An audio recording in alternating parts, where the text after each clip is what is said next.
in the hush before the orchestra lifted its first trembling note, the ballroom breathed like a held secret, all candle flame and polished marble and silks whispering against silk. She stood at the margin of that light, neither fully shadow nor fully seen, a young woman trained to make herself small among jewels. Around her, London's proud spring gathered in feathers and brocade, but she felt the season pass her by like a carriage that never slowed. Tonight promised alliances, not mercy, and she entered it with a quiet, practiced resignation that tasted of rain and iron in the fragile air. The stepsister arrived as storms often do, announced by admiration and sharpened by fear, her gown a confident blaze of emerald that bent many gazes in her wake. Where the heroine moved with careful economy, the other expanded, claiming space by right and rumor both.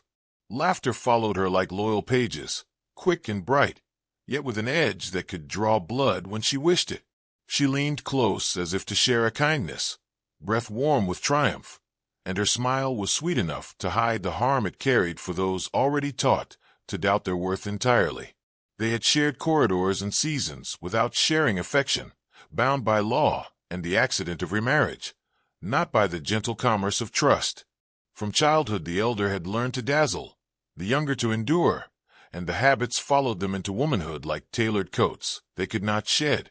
Tonight the stepsister's eyes glittered with a purpose too precise for chance. She bent again, her voice lowered into the private cruelty it had perfected over years, and delivered her sentence with exquisite calm, knowing exactly where it would land and how long the bruise would last in the dark. If any man should ever stand for you, it will be for duty alone, never love. The words slipped between them like a blade made of velvet, invisible to the room, yet sharp enough to draw breath from her chest. The heroine felt the familiar tightening behind her eyes, the trained refusal to weep in public, the ritual of survival learned too young. Around them, music swelled and skirts turned, unaware that a small, decisive wound had just been given. The stepsister straightened, satisfied, and the world resumed its borrowed brightness as if nothing sacred had been broken at all. The heroine drifted from the center as though pulled by an undertow only she could feel, each step measured so no one might accuse her of spectacle. Shame in this world was not loud. It was careful, cultivated, made to look like composure. She stood near a column where candlelight thinned, and watched couples bargain smiles for futures they barely imagined. She told herself the cruelty did not matter, that she had learned long ago to expect nothing tender from fortune. Still, the sentence worked within her like frost in spring soil, quiet, patient, and destructive in its promise there. It was then, in the fragile pause after injury, that she felt a gaze settle upon her with unexpected steadiness. Not the casual weighing of advantage she knew so well, but something slower, as if time itself had leaned closer to look. At the far edge of the ballroom stood the Duke, tall in restraint rather than display, his presence marked less by ornament than by the subtle rearrangement of attention around him. He did not smile. He did not approach. He only observed, and in that observation she sensed neither pity nor hunger, but a quiet kind of recognition. She looked away at once, heart misbehaving with a sudden, unearned haste, and told herself the glance meant nothing at all. Men of his station noticed everything. It was their skill and burden alike. Yet the awareness lingered like warmth on skin after a passing sun, delicate and difficult to dismiss. The stepsister, triumphant moments before, sensed the shift as animals sense weather, her gaze following the heroine's retreat with narrowed calculation. For the first time that evening, admiration did not belong to her alone. It hovered elsewhere, uncertain, and therefore dangerous to her carefully ordered world of pride certainty. The music shifted into a newer measure, brighter, insistent, and couples flowed together as if drawn by invisible threads. The heroine remained still, anchored by uncertainty, watching motion as one might watch water pass beneath ice. Her stepsister was soon surrounded, admiration orbiting her in practiced arcs, yet her laughter rang a fraction too sharp. Victory, tonight, had tasted different. Across the room, the Duke inclined his head to a passing lord, his attention returning unguarded to the margins, where a young woman stood pretending not to be seen. In the economy of glances, something had been quietly spent already. The heroine felt the evening tilt, just slightly, as though a hidden hand had nudged the balance she had trusted all her life. She was accustomed to being invisible in rooms like this, a necessary shadow for brighter figures, but invisibility had strangely failed her tonight. With it came fear, not triumph, for notice could wound as easily as it could lift. Somewhere behind her, her stepsister spoke again, and the familiar cadence of contempt tried to restore order to the world. The heroine did not turn to listen. For the first time, she suspected the old verdict might fracture. The orchestra swelled once more, and the ballroom answered, yet attention lingered like unshed lightning between the center and the edges. The heroine stood at her column, the stepsister radiant at the floor's heart, and the duke distant yet undeniably aware. 3 points of a shape not yet understood held the room in subtle suspension. Tonight had not granted love, or safety, or triumph. It had granted only a question, dangerous in its simplicity. As the dance turned and candle flame trembled, the heroine felt the future lean, listening. Someone, somewhere across the light, was preparing to move at last. Its aftermath moved through the drawing rooms like perfume spilt on warm skin, impossible to ignore and impossible to trace to a single careless hand. By morning, the heroine's name traveled on teacups and pauses, on brows lifting with delicate speculation. She felt it in the sudden quiet when she entered, in glances that measured without permission. The stepsister received the whispers as confirmation of her own wisdom, smiling as though the world itself had agreed with her. The heroine learned again how rumor could bruise more deftly than open insult. Each syllable struck, like rain on uncovered bone. A small parcel arrived 2 days later at the quiet threshold of her room, wrapped in brown paper and sealed with restraint rather than display. No crest marked it, no flourish claimed it, yet the servant who delivered it looked at her with new curiosity. Inside lay a slim book of pastoral verse, its pages worn soft at the margins, as if once kept close to a private heart. Tucked within rested a pressed forget-me-not, blue still stubborn against time. The gesture was modest, almost shy, and therefore unbearable in its risk. Her hands trembled, she closed it. The stepsister discovered the parcel by rumor before truth, and claimed it by instinct before proof. By afternoon, she was allowing admiration to bloom as if she had planted it herself, letting ladies speculate on secret admirers, with indulgent amusement. When the heroine realized the theft of meaning, not object, she felt both relief and ache, for concealment spared her scrutiny, but denied her the quiet courage of being seen. The duke did not correct the misunderstanding. From across rooms and conversations, his silence hovered, deliberate and unreadable, protecting her even as it sharpened curiosity around them both. That night, at the next assembly, she arrived prepared for erasure, only to find a place held at the edge of a coveted circle, as if the air itself had been instructed to make room. No name announced the favor. The stepsister hesitated, sensing displacement without source, while others accepted the arrangement as though it had always been so. Later, as the heroine moved away, she discovered another offering waiting at her chair, a single white glove, new, folded with ceremonial neatness. It was not romantic, not yet, but it was unmistakably intentional, a language spoken without sound, and it unsettled her. Whispers gathered their own momentum, shedding caution with every retelling, until even kindness began to sound like strategy in the mouths of others. Some said she was angling upward with studied meekness. Some said she had ensnared, somehow, what she scarcely dared to hope for. The heroine bore it with a composure grown from years of necessity, yet at night she lay awake, staring into shadows that felt newly awake as well. She feared the duke's attention not because it was cruel, but because it was careful, and therefore dangerous to the stories others needed to keep. About power alone, the stepsister confronted her in a narrow gallery lined with ancestral faces that had never known mercy. She spoke with a softness that pretended concern, warning her against presumption with the authority of one who believed the world agreed with her. The old insult returned in polished form, duty replacing affection, survival replacing hope. The heroine did not deny the accusation. She only answered with quiet truth, that nothing had been asked of her except endurance.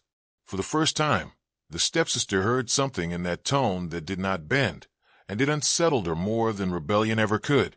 In the midst of that tightening net, the Duke finally moved through the room as a man moves through water, without haste yet with undeniable effect. He spoke to those nearest her with effortless civility, redirecting conversation as one might redirect a blade. When she looked up, startled to find her solitude dissolved without spectacle, he inclined his head with grave courtesy and withdrew again before gratitude could find its voice. The intervention was light as breath and just as necessary. For the heroine, it confirmed what she feared and desired in equal measure, that she had, irrevocably, been noticed. The evening fractured into rain as events sometimes do, sudden and unarguable, sending silks and carriages scrambling for shelter. The heroine lingered too long beneath a portico blurred with water and reflections, her own conveyance delayed by a careless error. When she turned back toward the stepsister's carriage, she found it already departing, her presence forgotten in the urgent rearrangement of advantage. For a moment she was singular in the storm, a small figure with nowhere to be claimed. Then the Duke's carriage halted before her, its lantern steady in the unrest as if refusing to flee the moment entirely. Inside, the confined light made truth feel inescapable. Rain stitched restless patterns on the glass as the city receded into obscurity.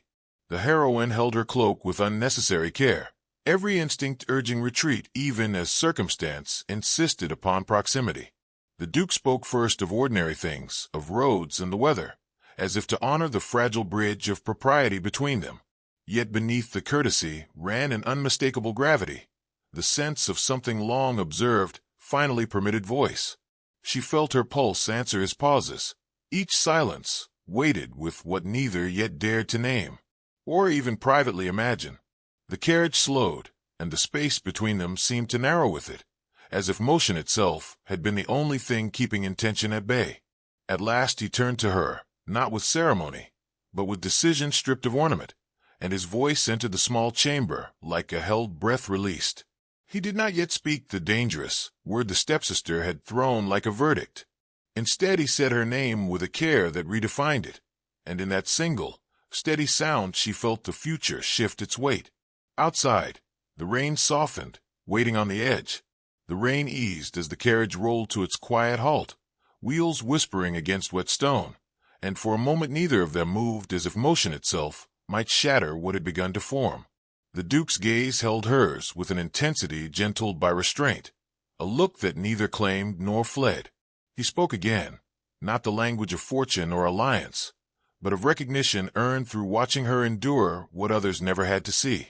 The heroine felt heat rise beneath her composure, startled by the notion that her private persistence had ever been visible. Outside, the city waited, obedient to their pause, while inside something fragile gathered the courage to breathe. She answered with careful honesty, admitting fear before hope, the way wounded people often must. The Duke listened without interruption, his stillness a rare courtesy in a world addicted to performance. He told her that duty governed much of his life, yet duty alone had never taught his hands to wait, or his eyes to soften. The distinction unsettled her more than flattery would have. When the carriage door opened at last, he offered his arm without presumption, not as a rescuer, but as a man inviting her to choose movement with him rather than against him. The moment ended, but its meaning refused to remain behind.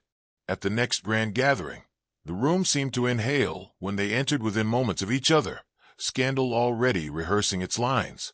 The heroine felt the weight of eyes as a physical thing, warm and pressing against her skin. The stepsister stood radiant at the center of attention, yet her smiles arrived a fraction too late, her laughter sharpened by vigilance. The Duke did not claim the heroine's side, choosing instead the dangerous neutrality of distance, but his glances found her, with unerring accuracy, steady as a tide. Nothing had been declared, yet everything had been altered simply by the refusal to pretend otherwise. The stepsister approached with velvet civility, each word polished to suggest affection while carrying warning beneath its shine. She spoke of expectations, of how easily a woman could be misunderstood when she forgot her place in the grand arithmetic of rank. The heroine answered without defiance and without apology, a quiet balance that confused the practiced aggression of the address. Nearby, the Duke observed, "Without rescue, respecting her strength enough to let it stand unhindered. For the first time, the stepsister felt her authority hesitating under the strain of an influence she could neither command nor dismiss. Music rose and fell around them in obedient measures, yet beneath the familiar rhythms ran a countercurrent of unease. The heroine found herself invited into conversations once closed to her, not as an object of curiosity, but as a presence granted provisional dignity. Each word she spoke felt weighed before release, as though the room itself were testing her worth for cracks. The Duke did not linger near her, but the precise moments of his withdrawal felt curated for her ease, rather than his own avoidance. She began to understand that protection could be offered without spectacle, and that kindness could be as disciplined as command. As the evening deepened, the stepsister's composure thinned, fine cracks appearing where confidence once flowed in seamless lines. She watched the heroine not with open hostility, but with an attention edged in calculation, measuring losses not yet admitted. When a gentleman approached the heroine with tentative admiration, it was the Duke who subtly interposed himself, through nothing more than a shift of position and a look of calm finality. No challenge passed between them, yet the exchange altered the path of the encounter as surely as a closed gate repurposes travel. Power, the heroine learned, was often exercised in movements too small for applause. It was later, in the quieter corridor beyond the ballroom's blaze, that the Duke finally addressed her with words rather than gestures. His tone carried no urgency, only intention laid bare with careful respect. He spoke of the world as it was, and of the world as he wished it might dare to become, not as a sermon but as an invitation. She answered with the truth she had learned through restraint, that hope frightened her more than despair, because despair had taught her its limits. He did not contradict her, which felt itself like a promise not to claim what she could not yet give. The stepsister saw them together at the corridor's end, nothing improper in their distance, nothing undeniable in their nearness, yet the image rooted itself in her mind with the certainty of a threat at last given shape. She turned back to the ballroom with sharpened ambition, already planning the terms of a narrative that would restore her advantage. The heroine returned to the light, carrying the quiet weight of what had been spoken, her heart behaving as though it had heard a rumor of freedom and dared to believe it. Across the room, the Duke met her gaze once, briefly, and the glance steadied her more than any vow. Later still, as departure thinned the crowd into silhouettes and echoes, the heroine sensed that the night had shifted the ground beneath every certainty she had ever trusted. The stepsister withdrew with a smile too practiced to be sincere, already arranging tomorrow's damage in the private theater of her mind. The Duke offered no further words, only a final inclination of his head that carried both farewell and continuation in its measured arc. The heroine descended the steps into cool night air with a pulse that refused stillness. For the first time in memory, she did not know what to expect next, and did not wholly regret the ignorance. She paused at the foot of the steps and looked back once without knowing why, drawn by a pressure she could not name. High above, one lamp still burned at a window she could not see clearly, and she thought inexplicably of watchfulness rather than farewell. The words spoken in the carriage echoed now with new force, reshaping themselves against the evening's proofs. Duty might yet stand between them like a gate of iron, heavy and law-bound, but something living had already moved within its shadow. As she entered her carriage and the wheels turned her away, the heroine understood with sudden clarity that the question stirred the ballroom had found answer waiting.